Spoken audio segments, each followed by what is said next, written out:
Hi, I'm John Green, and this is Crash Course European History. So, remember back in May of 1453 when the Ottomans smashed the thick walls of Constantinople, captured the city, and beheaded the Byzantine emperor? You probably don't remember May of 1453, come to think of it, but you remember learning about it. It was a bit of a footnote in our first episode, but you never know when the footnotes are going to be very important, and that one really did change the world, because with the Ottomans now also controlling much of southeastern Europe, they established a navy, which they used in the Black, Adriatic, and other seas in the region. Ottoman domination meant that other European kingdoms and empires needed to find different paths to Afro-Eurasian trade routes, which ultimately helped spark the voyages of explorers from the Iberian Peninsula.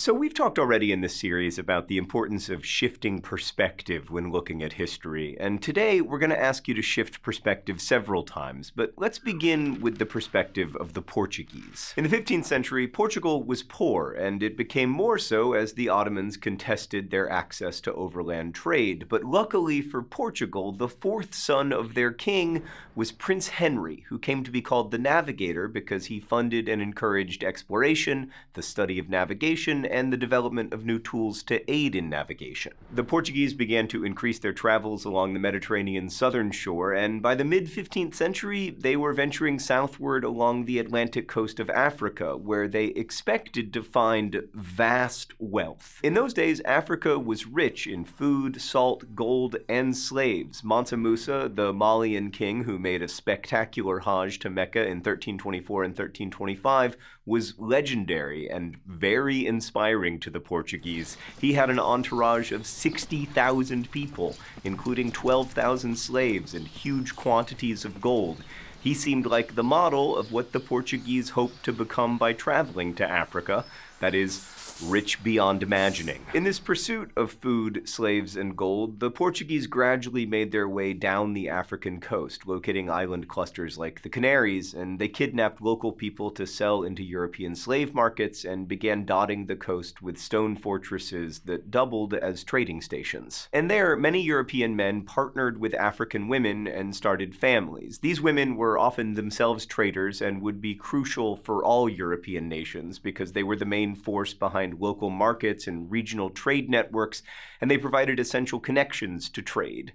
Again, most of the Portuguese explorers were poor, and many of these female traders from Africa were wealthy and successful. From their perspective, Portuguese traders offered them new markets and access to new goods. I know we're all very accustomed to thinking of Europe as rich and Africa as poor, but that frame is both relatively new and way too essentializing. The truth, as always, resists simplicity. So in 1488, Bartholomew Dias rounded the Cape of Good Hope, or as it was called at the time, the Cape of Storms, and then the Portuguese ventured even further afield into the Indian Ocean. When we talk about explorers and exploring, we often conjure up images of intrepid groups wearing hats trekking through empty lands in search of hidden treasures, but that was certainly not the reality when, for instance, Vasco da Gama reached India in 1498 and found a highly developed Indian Ocean commerce with trading posts run by sophisticated Muslim merchants.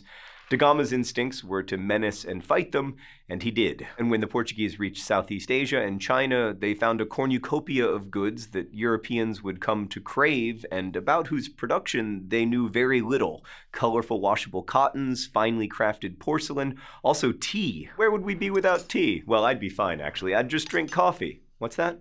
Oh, Stan informs me that coffee also isn't from Europe. By the 17th century, the Portuguese were importing millions of pieces of porcelain into Europe, along with lots of delicious spices. And spices were not only important for flavoring, but also for food preservation, which I suppose is a kind of flavoring if you like your food to not taste moldy. All right, let's go to the thought bubble. The Portuguese Empire was, at first anyway, a trading empire with small and agile ships known as caravans caravels patrolling ports and collecting large fees. The wealth would be extracted from controlling shipping and trading routes, as the Ottomans were doing in the eastern Mediterranean. In contrast, the Spanish Empire, which began in 1492 with the exploratory voyages of Genoese ship captain Christopher Columbus, was based on colonies. That is, rather than controlling trade routes, the empire would control the land itself and the people who lived there and extract wealth from them to enrich the empire. Columbus was a student of geography and maps, and he'd lobbied the Portuguese king to back his voyages, but when that didn't go to plan, he headed for Spain to petition its devoutly Catholic rulers, Queen Isabella of Castile and King Ferdinand of Aragon. These two monarchs were finishing up the drive to expel Muslims from Spain and force Spanish Jews to convert to Christianity, but religious persecution wasn't cheap. The motto of the Iberian Pathfinders, God, Gold, and Glory, perfectly described their ambitions, although perhaps not in that order. Hopping the islands along the African coasts and using the trade winds, Columbus's ships made it to the Caribbean islands, and his crews, which tellingly included both clergy and bankers, found signs of gold, but not great quantities of it. However, they did find people to enslave, and because no one knew the size or shape of the Americas, there was the perpetual hope that gold or other riches might lie just on the other side of this river or that mountain.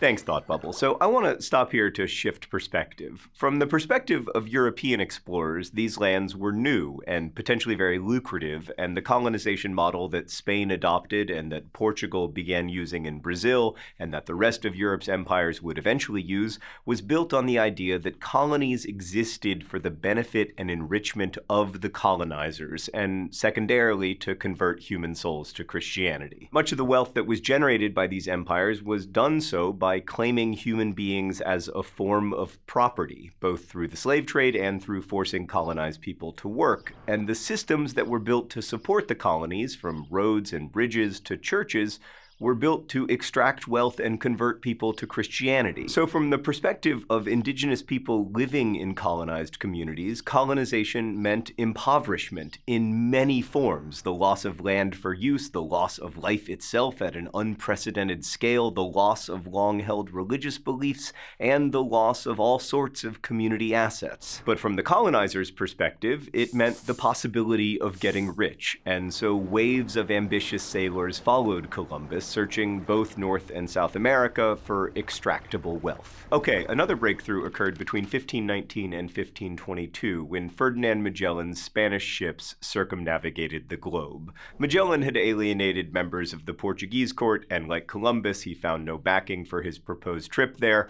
Also, like Columbus, he went to Spain to ask them to fund his voyage. If you were going to be somewhere between 1519 and 1522, on one of Magellan's ships was not necessarily the best place. The conditions and Magellan's no-nonsense discipline caused mutinies and other problems, which Magellan handled harshly, executing or marooning mutineering captains in his fleet. But after finding the straits at the tip of South America, the fleet set sail across the Pacific, eventually returning to Spain despite Magellan's death at the hands of local leaders in the Philippines in 1521.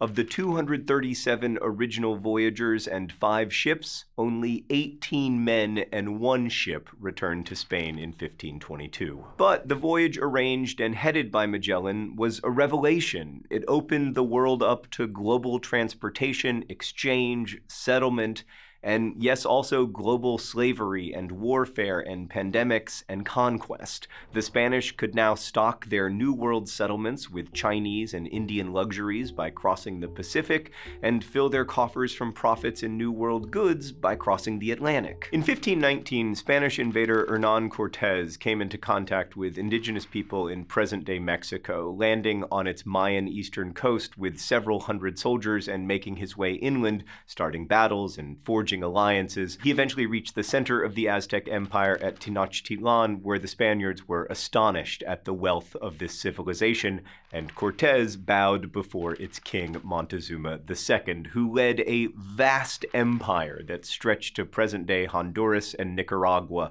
The capital had tens of thousands of inhabitants, perhaps hundreds of thousands. Markets overflowed with luscious produce and crafts, and the city had a sophistication that, like the wealth itself, was foreign to Europeans, even if the Aztec practice of human sacrifice was also foreign. A similar awe filled Francisco Pizarro when he saw the textiles and silver and gold objects crafted by the Incas, who'd also created thousands of miles of roads and efficient institutions to hold their vast empire together along the west coast of present-day South America. Both Pizarro and Cortés relied on help from rival indigenous communities to help them take control from the Incas and Aztecs. The conquerors also married the princesses and other noble women they had raped as a ritual of domination, and marriage gave them access to insider information, local networks, and the wealth that such women possessed, including wealth in enslaved peoples. So Iberians were incentivized to set sail by their poverty and by their Catholic faith,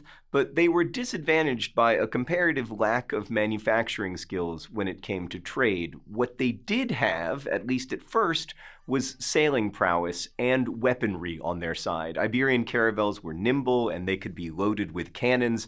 The Portuguese borrowed the use of triangular sails from the Arabs, often combining them with square-rigged ones to make better use of the winds. And Iberians also employed a range of navigational instruments, technology generally taken from other cultures, in determining latitude, while their onboard cartographers created portolan charts, literally charts related to ports that indicated coastal dangers, good harbors, and other details important to seafaring. Astrolabes, quadrants, compasses, and other instruments gave good indications of location and direction, but you know what you really needed?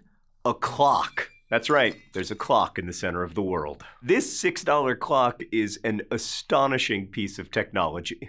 Stan would like me to point out that it was actually $8. Thank you for your support at patreon.com/crashcourse. It wasn't until the 18th century development of the chronometer that sailors could chart longitudinal location, and even now, GPS relies on extremely precise knowledge of the time. In short, when it comes to history and also everything else, it's not just a question of where you are, it's a question of when you are. Early European explorers almost always had to enlist local people to advise them in how to navigate the seas, especially in the Indian Ocean, and local non-European traders served as intermediaries for the artisans in porcelain, cotton, and other crafted products. Through them, Europeans slowly learned about trading procedures, sources of goods, and the means of judging quality, as initially the Iberians were not well acquainted with the goods available in these trading ports. And there were other go-betweens, like translators connecting Europeans and local people. One example is Malinche, or Doña Maria, as the Spanish called her. She facilitated the passage of Hernán Cortés and his small army across Mexico and into the capital of the Aztec Empire,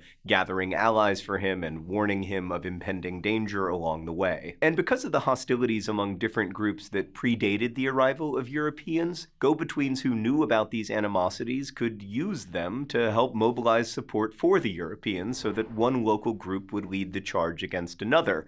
That happened in the conquest of both Central America in the 1520s and the Inca Empire in the 1530s. In Europe, meanwhile, all of this voyaging and conquering produced a lot of tension between the Iberian kingdoms. What land would be Spain's? What land would be Portugal's? A treaty sponsored by the Church eventually settled disputes between Spain and Portugal over territory that each was claiming. I mean, who do you call about property disputes if not the Pope? The Treaty of Tordesillas, which was signed in 1494, provided a permanent line of demarcation 370 leagues west of the Cape Verde Islands off the Atlantic coast of Africa, and in 1529 another treaty set bounds for each country in the Indian Ocean and Pacific regions. But treaties, of course, did not prevent the death at the hands of European weaponry and the diseases that contact entailed. In the Western Hemisphere, the local inhabitants' lack of resistance to European diseases was probably a more important factor in conquest than weaponry was. In the long run, violence, enslavement, and European diseases like smallpox and measles led to the death of perhaps as much as 90% of the indigenous American population. Diseases spread and killed so quickly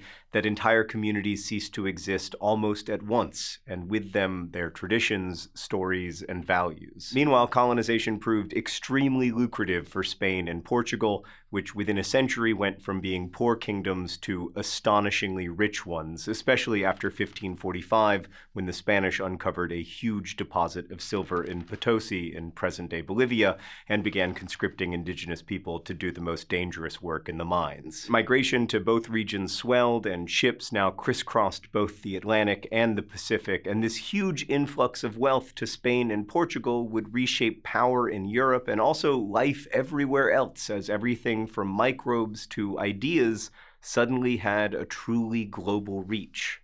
Thanks for watching. I'll see you next time.